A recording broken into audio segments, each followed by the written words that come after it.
Assalamualaikum warahmatullahi wabarakatuh. Waalaikumsalam warahmatullahi wabarakatuh. Monggo Mas Misbahul Munir. Terima kasih atas waktunya dan bertanya untuk Bapak Ahmad Khairi. Pertanyaannya gini,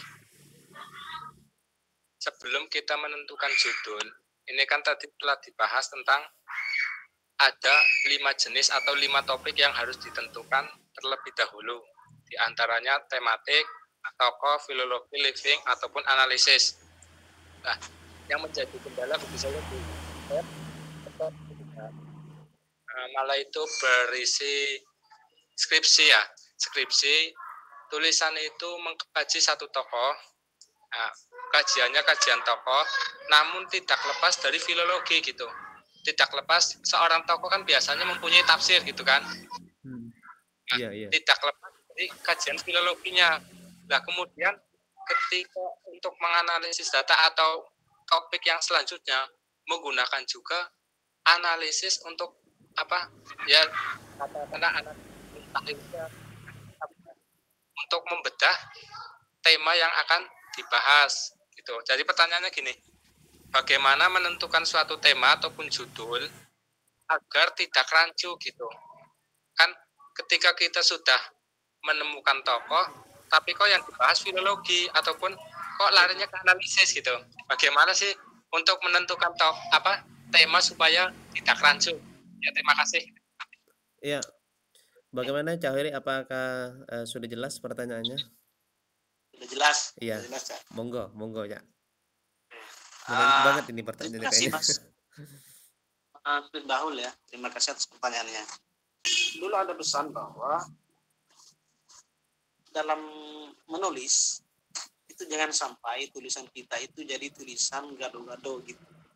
Artinya ada kacangnya, ada kecambahnya, kemudian ada bihunnya, ada apapun, semuanya ada di dalam tulisan itu. Akhirnya nggak fokus. Mau dibilang ketoprak bukan, mau dibilang toge itu bukan, ya gado-gado gitu loh. Jangan sampai riset kita di dalam hal ini rancu antara studi tokoh atau yang filologi. Oke. Maka dari itu Pak Misbahul, kita penting meskipun secara imajiner ya, secara imajiner ataupun kita mau menuliskannya dalam bentuk outline, kita harus membuat tipologi yang tadi itu untuk mempermudah, sekaligus menghapus kerancuan, sekaligus untuk memberi kita ruang lingkup dari kajian kita atau dari tulisan kita kalau dalam hal ini ya. Tapi kalau pertanyaannya tadi dalam konteks tugas akhir, maka seperti ini. Dalam kajian tokoh itu yang terpenting, poin pentingnya adalah bagaimana kita bisa menangkap 3 aspek utama, yaitu adalah epistemologi pemikiran atau mulai di ontologinya, epistemologinya atau aksiologinya. Itu sama dengan penelitian literatur atau studi kitab misalnya. Itu maka 3 poin filsafat ilmu itu, mulai dari ontologi, epistemologi, dan aksiologinya harus jelas. Oke, dalam konteks tokoh ataupun literatur. Tetapi Mas Misbahul dan teman-teman sekalian, itu berbeda dengan kajian filologi. Kalau filologi itu kemarin Prof. Oman Fatur Rahman, seperti teman-teman sekalian kenal ya, Prof. Oman itu salah satu dari sedikit filolog di Indonesia. Beliau mengatakan bahwa filologi itu bukan mengkaji literatur. Ya Allah, filologi itu ya bukan mengkaji literatur. Misalkan nih saya punya kitab yang sangat klasik tentang tafsir. Maka untuk mengkaji dengan pendekatan filologi, kata Prof. Oman, syaratnya minimal itu harus tulis tangan. Mengapa harus tulis tangan?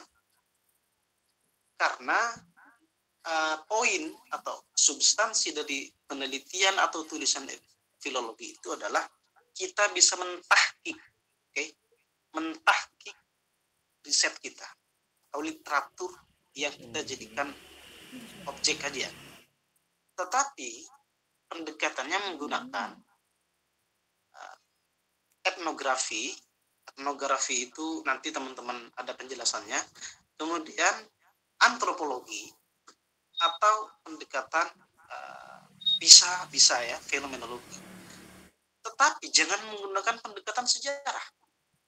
Nah, kalau menggunakan pendekatan sejarah, maka secara otomatis itu masuk terhadap jenis yang lain, yaitu kajian literatur.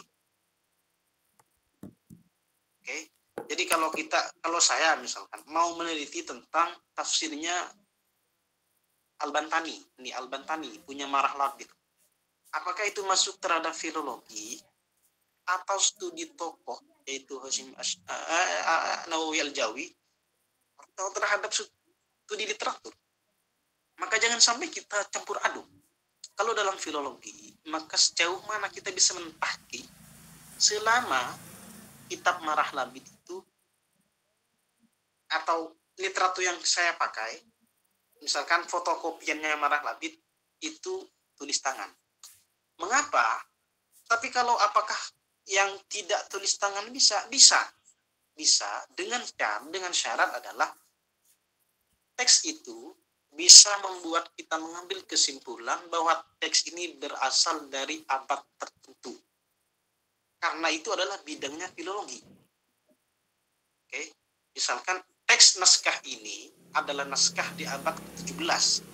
Naskah ini adalah naskah di abad ke-18, 19 atau lebih awal dari itu. Itu poin dalam filologi. Nah, untuk menemukan itu, maka pendekatan yang tadi itu penting, antropologi misalkan.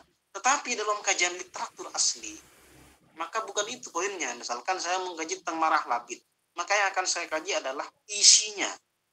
Isinya misalkan ini metodologinya bagaimana, kemudian pendekatannya, coraknya, kecenderungannya, lokalitasnya bagaimana. Itu masuk ke dalam literatur. Oke, bukan filologi. Sedangkan tokoh, studi tokoh, kalau kita mau mengkaji mengkaji Al-Bantaninya, pengarahnya, maka risetnya lebih berbeda lagi.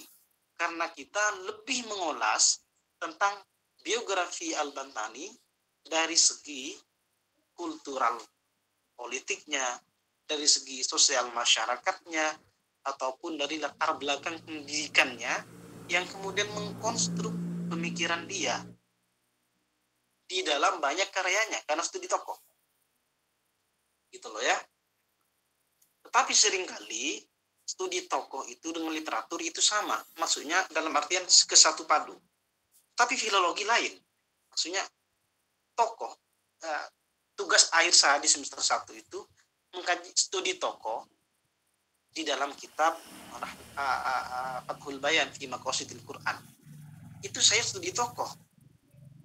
Tetapi juga sekaligus studi literatur kitabnya tokoh itu. Tetapi dalam konteks filologi berbeda. Jangan sampai nyampur ke filologi, beda ya. Oke, begitu. Nanti diperluas di diskusi. Terima kasih.